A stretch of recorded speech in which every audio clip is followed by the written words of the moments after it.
Now, when you manipulate someone to commit a crime and someone has to lie to do that, right? That ain't that person's fault, right? There's a reason there's such a thing in the legal world as entrapment, right? What that means is if you weren't going to do something and you did something because of misinformation, right? Like the girl said she was 37 and you knew she was 15, but I didn't, right? See, I don't know how you think you can know somebody's age, but that's crazy, right? Yes, it is. Yes, it is. Most people have to ask somebody's age, or you're not living in the real world, you're living in the fantasy world, right? I mean, you're not born with a little wrist monitor to tell someone your real age, right? Like in the movie with Justin Timberlake, right? I know. It even told them how long they could live, technically, right? And things like that, right? But that's a movie too, right?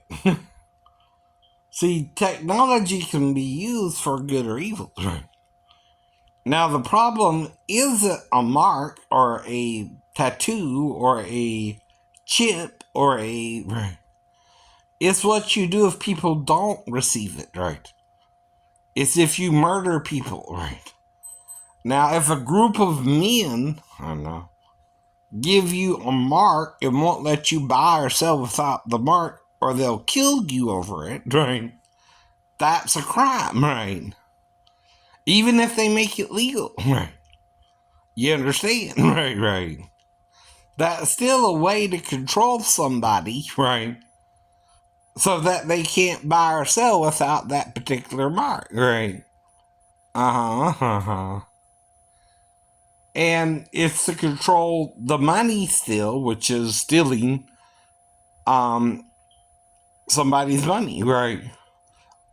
Now, we're all entitled to the food and money we need to live, right? So you don't have a right to do that to nobody, right? But why does John say you're going to set it up? Because you can't, right? Everything you're doing is possible to do now, especially with technology increasing, right? And he said this 2,000 years ago, right? And he's warning men of the evil of other men, right? That they're going to try to control you by making you receive a mark on your right hand or forehead, right? And that if you don't receive that mark, you can't buy or sell, or they'll kill you over it, right? Well, that becomes a crime, right? For you to even receive the mark, right? It's not one if you don't murder people over it, by the way. But it is one if you do, right? In other words, you're such a control freak, you don't care, right? If people don't want to receive the mark, you're willing to murder them over it, right? Well, that's an evil thing men can do to each other, right? And that's why it's evil, right? It don't matter what it is. Do you understand? If you cannot buy or sell without it, that's the problem, right? Or they'll murder you over it, right? That's a man-made thing. That's not how you really control somebody, right? That's not a good thing to do to somebody, right? And it's still manipulating people. And if you don't receive it, they'll murder you over it, right? Which is not right, right? It don't matter whatever it is in the end either. If you murder people who don't receive it, you're the murderer, right? I know. Mm-hmm. And that's what John talks about in the book of Revelations, right? As well, during the last millennial, the last 1,000 years of mankind, perhaps, right? Before the millennial reign of Jesus, even, right? Now, I'm not saying he's not going to come back or deal with things between here and now, too, right? But at the true beginning of the millennial reign, when he really returns, right? It's still part of the 10 days of tribulation, right? Because after that, the unjust are resurrected again, right? With the just, right? Now, during this time, if you add it up, there's still 2 more thousand years left, right? In a 10,000 year, 10-day period to the Lord, right? 10 days is 10,000 years to the Lord, right? But the book of Enoch says it too, right? It talks of 10,000 years, right? Literally. But you won't read it, right? Emperor Constantine, men like him are the ones who would make you receive the mark of the beast. I know.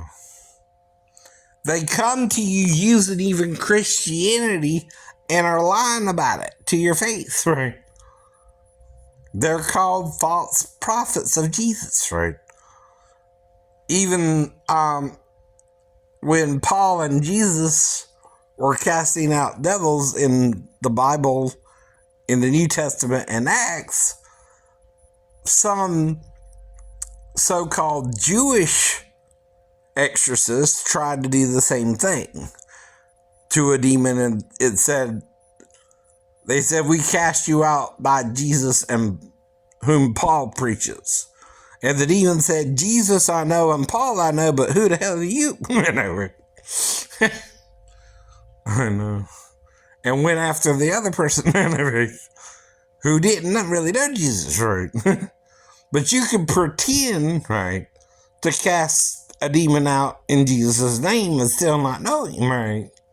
Even he said that. People will say in that day, right? Lord, Lord, have we not cast out demons in your name? Right. Well, people try to do that too in Jesus' name, right? That's what Emperor Constantine and the Roman Catholics are doing to you. And they're ashamed of the image of God, right? Because in Roman society, the male is the dominant figure over the female, and even a hermaphrodite, right? But to God, the hermaphrodite is dominant over the male and female, right? And even though fewer in number, right? That's what I'm trying to explain to you, right? And there are 3 genders because of the fall of the angels, right? Not just 2 anymore, right? I know. Which the book of Enoch also talks about, right? That the book of Genesis talks about, right?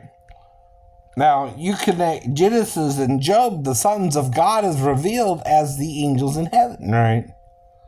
And Satan was there too, right? Now, you go to Enoch, and he tells you Satan was in Eden, the garden of God, which was where Adam and Eve were confronted by him, right? And it talks of a tree that the other trees envied, right? And it compares Nebuchadnezzar to a tree in Daniel chapter 4. Starting at verse 9, right? And then it says in Song of Solomon 2, verse 3, the girl compares her boyfriend Solomon to an apple tree. Mm-hmm. And talks of putting his fruit in her mouth. We call that blowjob today. Technically, that's what she seems to be talking about, right? Now, the fruit of the male is the penis, right?